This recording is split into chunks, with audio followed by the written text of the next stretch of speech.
We were invited by my brother. Since he called us, we're not going to pay any rent or utilities, so we're counting on you, Ashley. I work in the finance sector. My husband, who I'll call Bob, is a car mechanic, and we live in my childhood home. By childhood home, I don't mean that my parents live there. Actually, my family home is a long-standing family business where my father used to be the CEO. I have a brother, and he was originally planned to take over my father's company, so he majored in economics in college. On top of that, my talented brother studied abroad at Oxford University, learned more about business management, returned to the United States, and worked with my father for several years. Eventually, my parents wanted to enjoy their retirement and moved to a place like Aspen, Colorado, seeming to enjoy their relaxed life surrounded by nature. Since my brother was given the company in return, my parents passed down the family home to me, their daughter, and I decided to live there with my husband. The house is conveniently located with excellent access to public transportation. Less than a 5-minute walk from the train station. Commercial facilities, hospitals, and schools are also within walking distance. Considering the future, when our children leave the nest, we will be able to live comfortably, so in that sense, I am grateful that my parents gave me this house. We were planning on expanding our family and living happily, but we never thought that our life would come to a sudden end because of such an incident. After moving into this house, my mother-in-law started to visit frequently. Knowing that my parents run a business, my mother-in-law often asks about money since we got married. Hey, Ashley, how much assets do your parents have? When your parents pass away, how much will you inherit? She often talks about these things, and I couldn't help but think that she was rather distasteful. I didn't want to be too blunt, so I replied, I wonder how much. I've never really thought about it, so I don't know. I've already received the house, so I might not get any money. Although I laughed and responded lightly, she said, That can't be true, can it? Your parents are over 60. You never know what might happen. They must have discussed their assets with you. She seemed to be so interested in the asset discussion that at that moment I was convinced that she was counting on my parents' wealth. I already know how much I will receive, but I decided to keep silent, thinking it would be better not to tell my mother-in-law or my husband, who is close to her. However, an unthinkable incident occurred after this. Suddenly, without any notice, my mother-in-law and my brother-in-law's family moved into our house around 8 a.m. on a holiday. The doorbell rang unexpectedly, and when I opened the door, there were movers. Huh? Why are the movers here? As I was surprised and confused, my mother-in-law and my brother-in-law's family arrived and said, We're going to be living here from today, so please take care of us. When I saw their grinning faces, I got chills down my spine. Just then, my husband woke up, and when I asked him to explain the situation, he said nonchalantly, What's the problem if Mom and the others move into this house? It's so spacious, so you should be able to spare some room. He spoke as if it was only natural to give them some space. I was surprised enough that we were living together, but then my sister-in-law said something even more outrageous. We were invited by your brother, Ashley. Since he called us, we're not going to pay any rent or utilities, so we're counting on you, Ashley. About my brother-in-law, he intruded into various rooms without permission and said, This room has good sunlight, so give it to us. Bob, move all the stuff in here out to the hallway. I felt dizzy at this exchange. This is my house, but they are opening rooms here and there, trying to use them as their own. My mother-in-law and sister-in-law's family have been lacking common sense for a while, especially my sister-in-law, who had rummaged through my bag without permission before. If things continue like this, they'll take over my room. Enough is enough. This is my house. Why are you acting like you own this place? I've had it. I want everyone to get out. I normally don't lose my cool or raise my voice in anger, but having these people move into the house my parents gave me without permission and treating it like it was theirs was something I could not stand. That's why I lost control of my emotions and shouted at all three of them, but then something unexpected happened. How dare you talk to us like that? You're the one who should get out. The moment those words were spoken, I felt a severe pain in my cheek. Wait, did I get slapped? I realized what had happened a few seconds after being hit. I was stunned. I couldn't believe what had happened, and all that was left was a throbbing pain in my cheek. At that moment, I felt something snap inside me. It goes without saying. I can't live with people who would do something like this, but this house is mine. I don't want them living here like parasites. I packed up my things to leave the house, intending to inform my family about this. I had to find a place far away from home, so I rented a monthly apartment for the time being. From there, I would have to commute to work. The moment I told my parents about it over the phone, I could tell they were furious, even through the phone, especially my dad. He is very doting and has always adored me and my brother. He was a strict CEO, but as a father, he was always kind and quick to help when we were in trouble. I didn't want to involve my parents, who were just about to retire, in something like this, but I was forced to because my inherited house was being taken away from me while I was living in the monthly apartment. I was sure that my husband and his family were freely using my house, so I decided to do something that my brother and father suggested. A few days later, I checked my phone during my break and found dozens of missed calls and messages from my husband. Well, I knew why he was calling. I had called the water company and the electric company to cut off the utilities. Our house is all electric, so nothing works without electricity, and we haven't installed solar panels yet, so there's no way to supply electricity. It's very hot right now, so it must be pretty tough without electricity and water. The calls from my husband were probably to do something about it. Just as I was about to ignore it, my husband called again, timing it perfectly with my break. "Hey, what's going on? There's no electricity and the water isn't working. You stopped the electricity and water, didn't you?" I could clearly imagine the panicked state my husband was in from his voice over the phone. The house is mine, so now that I'm gone, there's no way I can leave the electricity and water on, right? That's why I had it cut off.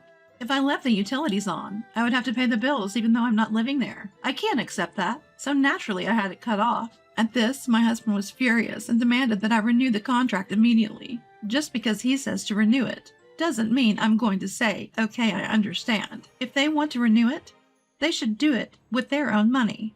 But whenever it comes to this, they always say things like, "It's your house, so you should pay." So their words and actions don't match. Anyway, I have no intention of renewing the contract or paying. If you don't like it, then get out of the house right away.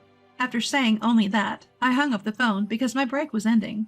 Afterwards, my mother-in-law, my sister-in-law, and my brother-in-law all called me. All of them were saying the same thing. They wanted me to get the electricity and water hooked up. Their room was hot and uncomfortable. They said it was inconvenient without water. But all of this was their problem, not mine.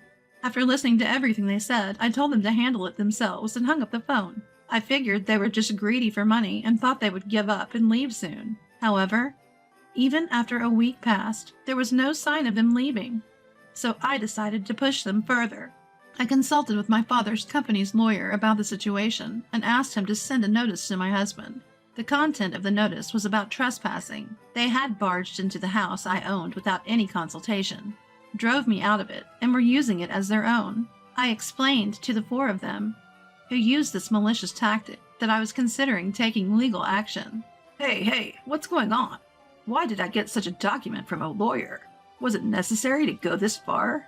My husband, who seemed panicked and not expecting me to go this far, came to me for a settlement. Knowing how concerned they are about their public image, the prospect of being sued would be extremely damaging to them mentally. They definitely want to avoid dealing with a lawyer at all costs, but they don't want to give up their current lifestyle. So they're probably scheming to persuade me to let them continue their current lifestyle. I can see through what my husband is thinking like it's in the palm of my hand. That said, there's no way I can listen to what they have to say, so I didn't comply with my husband. At this, my husband finally exploded in anger, forgetting that he was at work, and yelled at me loudly. "Cut it out! Are you getting carried away? Just because we're a little underhanded doesn't mean you can act so high and mighty.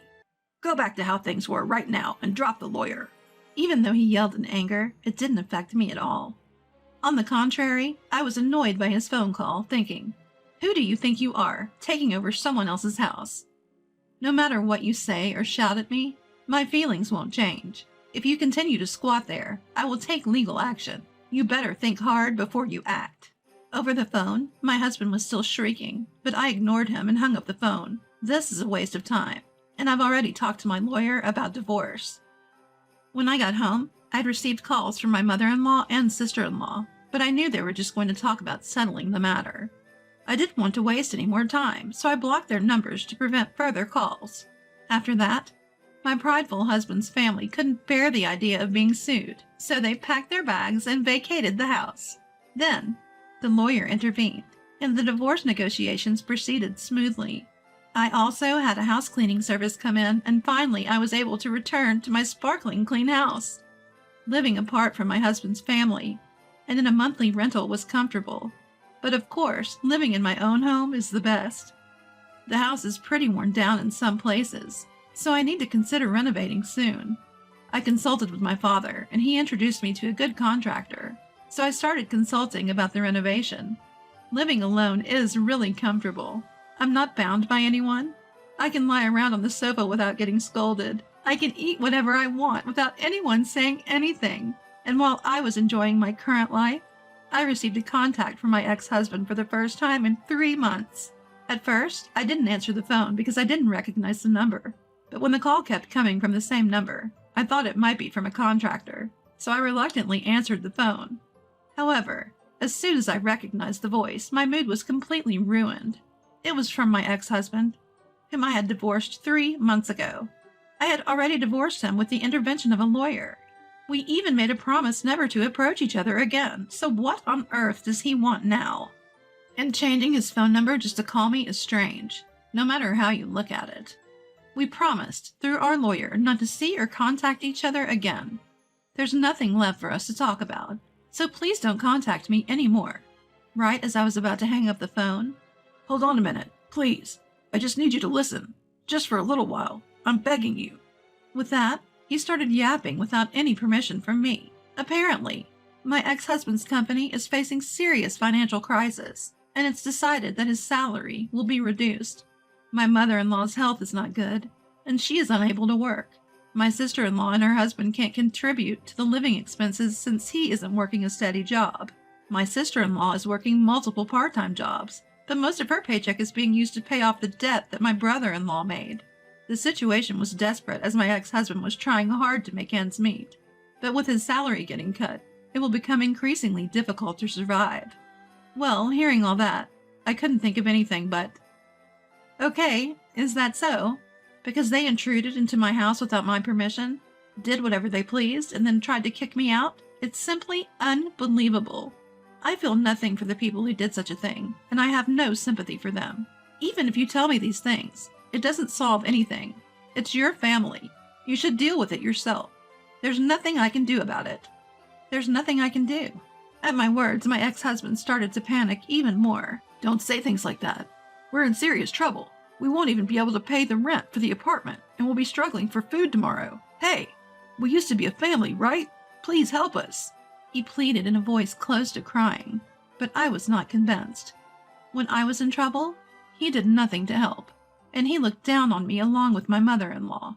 Just like my mother-in-law, my sister-in-law, and my brother-in-law have also always looked down on me. They insulted me for my plain appearance, or for my old-fashioned way of thinking.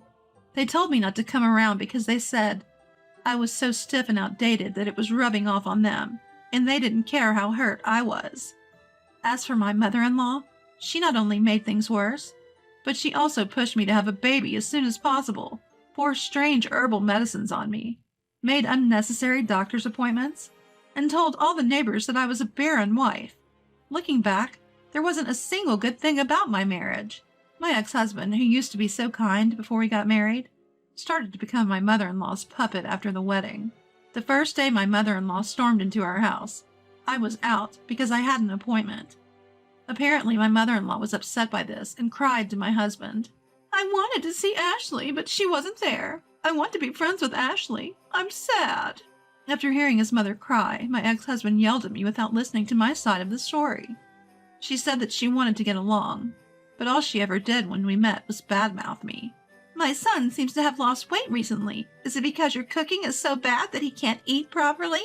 She said things like this loudly, whether we were at home or outside, so there was no way we could get along. My sister-in-law and brother-in-law also joined in, laughing at me. I can't help people who act like this anymore. No matter what you say, my feelings won't change. I can't help you guys, so I'm going to hang up now. And don't ever contact me again. With that, I finally hung up the phone and blocked the new number. Knowing my ex-husband, he might change his number and try to contact me again. So, I decided to change my phone number at the store over the weekend. But, before that, those 4 took action. They broke the promise with the lawyer and suddenly came to my house at 11 p.m. "Open up! Let us in and take care of us!" "We're family. You should help us." They were banging on the door, yelling without considering the time. "Hey, what's the matter at this hour? Please go back home as it's causing a nuisance to the neighbors." When I went to open the door, they seemed ready to barge in, so I figured I'd try talking through the intercom. But the four of them didn't care, started banging on the door and raising a ruckus. I couldn't believe I was dealing with people this out of control. I was left holding my head in my hands. I was considering calling the cops when I heard sirens from outside. It looked like a neighbor had taken the initiative. As soon as they heard the police sirens, the surprised group thought I had called the police and tried to run away. But by then, a crowd had gathered, and escape was not an option. And so, the four of them were escorted to the police station by the responding officers. I was questioned about the incident, and I explained everything that had happened. After that, the word about what my ex-husband and his pals had done spread quickly in the neighborhood. It turned out that among the crowd that had gathered was a co-worker of my ex-husband's, so by the next day, the whole office knew what had happened. He was already having a hard time because of a pay cut, but after getting the police involved, the company wasn't going to let it slide. My ex-husband ended up getting fired and couldn't afford to pay his apartment rent anymore. Money issues caused a rift between him and his sister's family, so their group living situation ended. Now, Bob is living in public housing with his mother, working multiple part-time jobs to make ends meet. Even his mother has started working part-time a few days a week, desperate to earn money.